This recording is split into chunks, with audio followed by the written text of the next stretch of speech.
केंद्र सरकारचं सर्वपक्षीय खासदारांचं शिष्टमंडळ परदेशात पाठवण्यात येणार आहे।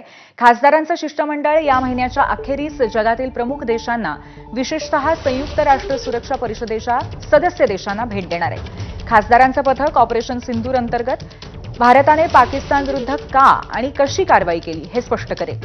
या शिष्टमंडळावरती शिवसेना ठाकरे गटाचे खासदार संजय राऊत यांनी हल्लाबोल केलाय। दुसरीकडे स्थानिक राजकारण कुणी करू नये असा टोला शरद पवारांनी संजय राऊतांना लावलाय।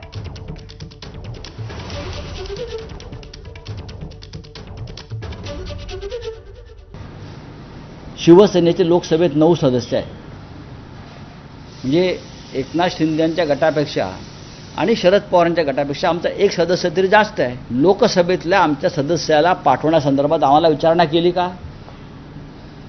खरं म्हणजे शिष्टमंडळाचं एका शिष्टमंडळाचं नेतृत्व करायची संधी आम्हाला मिळायला पाहिजे। याची हे वराड पाठवायची सरकारी खर्चानं तशी गरज नव्हती। हे वराड निघालेलं आहे, कुठे युरोपला, कुठे आफ्रिकेला, काय करणार जाऊन?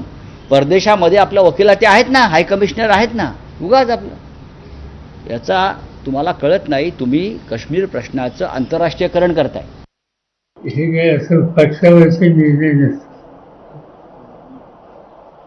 ज्या वेळेला नरसिंहराव कारखाने होते, महाराष्ट्राचे शिष्टमंडळ अटल बिहारी वाजपेयी यांच्या नेतृत्वाखाली घेतलं आणि त्या शिष्टमंडळात मी एक सभासद होतो।